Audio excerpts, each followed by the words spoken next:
మా మమ్మీ వల్ల నాకు చాలా సిగ్గేస్తుంది, అందరూ నన్ను వాళ్ళ కొడుకు అంటున్నారని చెప్పి అనుకుని ఏం చేశాడంటే మమ్మీతో అన్నాడంట, అమ్మ ఇక్కడ ఉంటే నాకు కుదరట్లేదు కాబట్టి నేను ఇక్కడి నుంచి చాలా దూరంగా వెళ్ళిపోతున్నాను, పలానా ఊరు వెళ్ళిపోతున్నాను, అక్కడికి వెళ్ళి ఒక మంచి ఉద్యోగం చూసుకొని నేను అక్కడ ఉంటాను మమ్మీ, ప్లీజ్ ప్లీజ్ ప్లీజ్ అని అంటే, సరే నాన్న నువ్వు ఎక్కడుంటే అక్కడే ఉండరా, నువ్వు మంచిగా ఉండడమే నాకు కావాలరా, నీ సంతోషమే నా సంతోషం రా అని చెప్పి ఆ తల్లి అంటే పంపించిందంట. చక్కగా బ్యాగ్ సర్దుకున్నాడు, చక్కగా ప్రయాణం చేసుకుని ట్రైన్ ఎక్కాడు, చాలా దూరంగా వెళ్ళిపోయిన తర్వాత అక్కడికి వెళ్ళాక అనుకున్నాడు, అమ్మయ్య ఇక్కడ ఎవరుండరు అమ్మ ఉండదు, ఇంకా ఆ మనిషి అమ్మ అని చెప్పుకోవడానికి ఆ మనిషి ఇక్కడ కనబడదు, సరే ఇంకా హ్యాపీ అనుకుని చక్కగా ఉద్యోగం సంపాదించుకున్నాడు, డబ్బులు సంపాదించుకున్నాడు, పెద్దోడు అయిపోయాడు, పెద్ద అయ్యాక పెళ్లి చేసుకున్నాడు. అతనికి 2 పిల్లలు పుట్టారంట. ఒకరోజు తల్లి అనుకుందంట, నా కొడుకెళ్ళి చాలా సంవత్సరాలు అయిపోయింది, ఒక్కసారి ఇంతకాలం నుంచి ఎప్పుడు నా కొడుకు నా దగ్గరికి రాలేదు, వాడు ఎక్కడున్నాడో ఎత్తుక్కొని వెళ్ళి ఏమైనా కానీ ఒక్కసారి ఆడు ముఖం ఇలా చూసి వచ్చేస్తే చాలు అనుకుని ఆ తల్లి కూడా ప్రయాణం చేసి చాలా అవంత దూరంలో ఉన్నాడో ఎక్కడున్నాడో తెలుసుకుని వెళ్ళి వాళ్ళ ఇంటి దాకా వెళ్ళి తలుపు కొట్టిందంట. తలుపు కొట్టగానే తలుపు ఇలా తీసాడంట. తీయగానే పిల్లలందరూ చూసి వాళ్ళ 2 పిల్లలు ఉన్నారు కదా, అతను కూడా ఆ పిల్లలు చూసి ఏ పిచ్చి వచ్చింది అన్నారంట. అనగానే వీడికి చాలా కోపం వస్తుందంటే, ఎందుకు వచ్చావు, వెళ్ళిపోయి ఇక్కడి నుంచి అన్నాడంట. అనగానే ఆ తల్లి ఏడ్చుకుంటా, బాబు మీ ఇంటికని రాలేదు బాబు, పక్కింటి వాళ్ళ ఇంటికి వెళ్ళబోయి ఈ ఇంటి తలుపు కొట్టానా, సారీ నాన్న క్షమించు అని చెప్పి ఆ తల్లి మళ్ళీ ఏడ్చుకుంటా ఇంటికి వచ్చిందంట. ఈ బెంగ పెట్టుకొని అలాగే మంచం పట్టి ఆ తల్లి చనిపోయిందంట. అలా కొన్ని రోజులు గడిచిన తర్వాత ఆ ఊర్లో వాళ్ళు, రే మీ అమ్మ చచ్చిపోయిందిరా రారా అన్న రాలేదంట. పోతే పోయిందిలే అనుకున్నాడు అంతే. ఆ తల్లి చనిపోయిన కొంతకాలానికి ఆ ఊర్లో చిన్ననాటి స్నేహితులు ఉంటారు కదా, ఫ్రెండ్స్ ఉంటారు కదా, వాళ్ళందరూ కూడా అన్నారంటే ఫోన్లు చేసి, వరే గెట్ టుగెదర్ పెట్టుకుంటున్నాం, చిన్నప్పుడు మనందరం కలిసి ఆడుకున్నాం కదా, కలిసి చదువుకున్నాం కదా, మనందరం మళ్ళీ ఒకసారి కలుసుకుందాం, రారా అని పిలిస్తే ఆ వ్యక్తి అట ఆ ఫ్రెండ్స్తో కలిసి సంతోషంగా ఎంజాయ్ చేయడానికి గెట్ టుగెదర్ అని చెప్పి వచ్చాడంట. వాళ్ళ ఊరు ఫ్రెండ్స్తో కలిసి సంతోషంగా ఉందామని వచ్చాడంట. ఆ రోజంతా ఫ్రెండ్స్తో శుభ్రంగా హ్యాపీగా గడిపాడంట, ఇష్టం వచ్చినట్టు ఉన్నాడంట. సాయంత్రం పూట తిరిగి వెళ్ళిపోతా అసలు అక్కడ ముసలి ఉండేది కదా, మా అమ్మని చెప్పుకునేది కదా, ఆ ఇల్లు ఎలా ఉందో, చచ్చిపోయింది కదా ఇంకేంట్లే ఒకసారి ఆ ఇల్లు ఎలా ఉందో చూసి వెళ్దాం అని చెప్పి ఆ ఇంటి దాకా వెళ్ళాడంట. ఆ ఇల్లు చిన్న హట్, చిన్న పాక. ఆ తల్లి కష్టపడి సంపాదించి కష్టపడి పెంచింది కదా, చిన్న హట్ అంట. అలా చూసాడంట. ఆ పక్కింటి ఆవిడ వచ్చానదంట, అమ్మ బాబు మీ అమ్మ చనిపోతా ఈ కాగితం మీద నీకు ఇమ్మందిరా, ఈ పేపర్ అన్నా తీసుకొని చదువుకోరా నాయన అన్నదంట. అంటే సరే అని ఇష్టం లేకుండానే ఆ పేపర్ తీసుకున్నాడంట. తీసుకొని ఒకసారి ఆ పేపర్ ఇలాగా చదవడం మొదలెట్టాడంట. అందులో అమ్మ ఏం రాసిందో తెలుసా, నానా చిన్నప్పుడు నువ్వు ఆడుకుంటా ఉన్నప్పుడు రాయి మీద పడిపోతే నీ కంటికి గాయమైందిరా, ఆ కన్ను డాక్టర్స్ నీ కన్ను తీసేశారు నానా, అప్పుడు నా కొడుకు ఒంటి కన్నుతో ఉండకూడదు, ఆడు అలా ఉంటే అందరూ హేళన చేస్తారో, ఒక్క కన్నుతోడు ఏ పని చేసుకోలేడు చదువుకోలేడు అని చెప్పి నా కన్ను నీకు ఇచ్చానురా, అప్పటి నుండి నాకు ఒక కన్నే ఉండేది, తర్వాత నీకు 2 కళ్ళు ఉన్నాయిరా, నేను ఎంతగా ప్రేమించాను నాన్న, నువ్వు నన్ను ప్రేమించలేదు, ఏం పర్లేదు నువ్వు బాగా ఉండరా అని చెప్పి ఆ లెటర్లో రాసిందంట.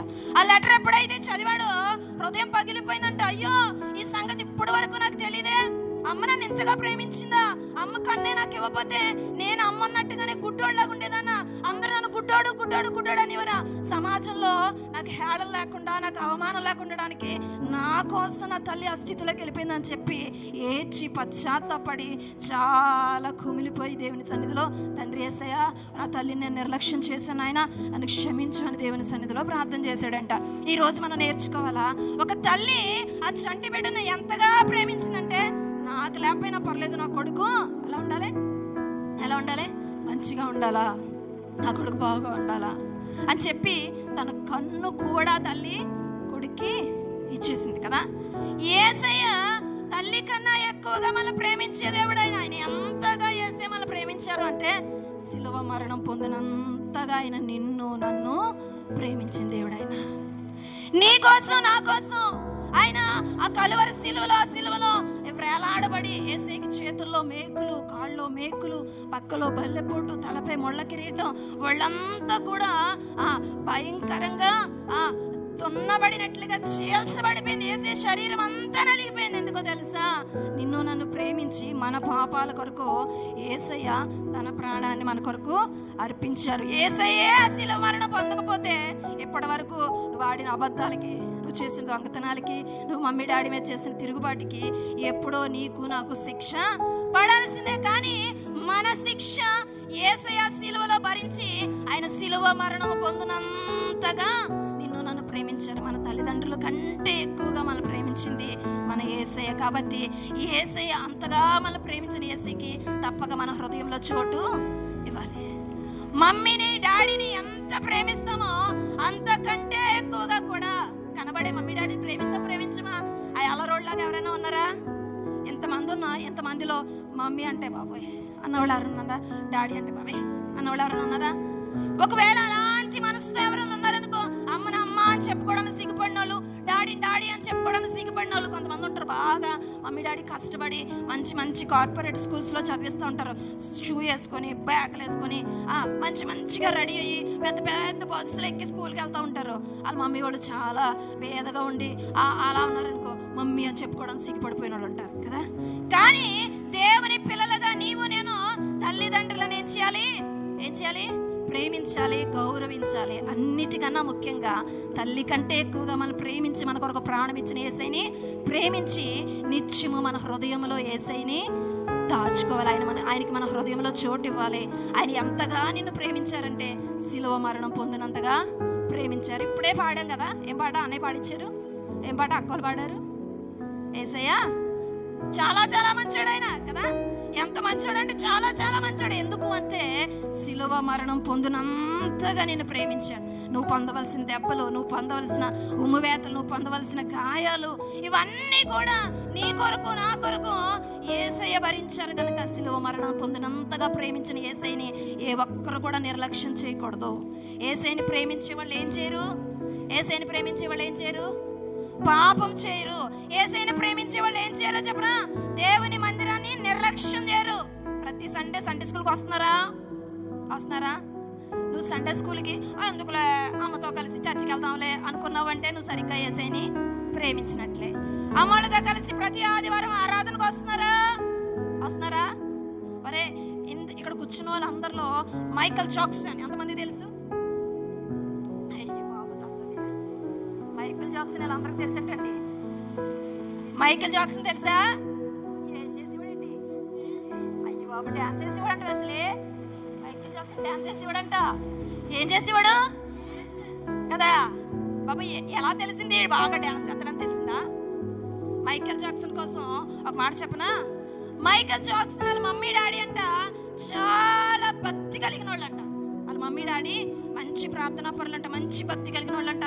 క్రమంగా మందిరానికి వెళ్ళేవాళ్ళంట. వాళ్ళ ముందు తరాల వాళ్ళు, తాత వాళ్ళందరూ కూడా స్వార్థికులంట, స్వార్థ ప్రకటన చేసేవాళ్ళంట. ఇలాంటి కుటుంబంలో పుట్టిన ఈ జాక్సన్, మైకల్ జాక్సన్, అతని పేరు జోసెఫ్ జాక్సన్, యోసేపు నెట్టుకున్నాడు పేరు. ఈ జాక్సన్ ఏం చేశాడు అంటే అమ్మలతో పాటు చిన్నప్పుడు మందిరానికి వెళ్ళేవాడంట. మందిరం నుంచి రాగానే ఏమని అడుగో పిచ్చి. ఏం పిచ్చి? నీకేం పిచ్చి? చర్చి నుంచి రాగానే బ్యాట్ పట్టుకోవడం. పట్టుకున్నారా నీళ్ళు బ్యాట్లో? అదే పట్టుకుని వెళ్ళిపోవడమే. ఇంకా సాయంత్రం దాకా ఇంటికి రావు. చర్చి నుంచి ఇంటికి వెళ్ళగానే ఆడపిల్లలు అనుకో గురుగులు తీసేస్తారు, పొయ్యి ఎట్టేస్తారు, అయ్యెట్టేస్తారు, ఇయ్యెట్టేస్తారు, వంటలు వండేస్తూ ఉంటారు కదా. ఆడపిల్లలు మగపిల్లలు మందిరం నుంచి ఇంటికి వెళ్ళగానే ఆటలు. ఈ జాక్సన్కి ఏం పిచ్చి అంటే డ్యాన్స్ పిచ్చి కదా. ఆదివారం ఆరాధన నుంచి రాగానే వెంటనే డ్యాన్సులకు వెళ్ళిపోయి డ్యాన్సులు వేసుకుంటానే ఉండి అంత దేవుని ఎరిగిన తల్లిదండ్రులకు పుట్టిన ఆ కుటుంబంలోంచి అనేక మంది సువార్థికులు వచ్చిన పరిపూర్ణంగా యేసయ్యకి హృదయంలో చోటు మాత్రం ఇవ్వలే. నామకార్థంగా క్రిస్టియన్ అంతే, చర్చికి వెళ్ళేవాడు అంతే. ఆ డ్యాన్సులు మామూలే, ఆ మామ చేసి అన్ని మామూలు అలాగే ఎప్పటి వరకు సాగిపోయిందంటే ఒక నామకార్థమైన స్థితిలో యేసయ్యకి హృదయం చోటు ఇవ్వకుండా ఆఖరి రోజు వరకు అలాగే ఉన్నాడు. అలా ఉండి ప్రాణం విసిగిపోయి చచ్చిపోయాడు తప్ప. అయ్యో నా తల్లిదండ్రులు ప్రార్థనా పరులే, మా తాత వాళ్ళందరూ కూడా స్వార్థికులే, నేను ఇలాంటి పరిస్థితిని ఎంచుకొని ఇన్ని డ్యాన్స్ వేసి ప్రపంచం అంతా కూడా ఉర్రూతలోకించాను, కానీ నా యేసయ్యను ఒక్కసారి కూడా సంతోషపెట్టలే, నన్ను గుర్తెరగలేదు. ఆ గుర్తెరగకపోవడాన్ని బట్టే ఎందుకు పనికి రాకుండా అలా ముగించేశాడు.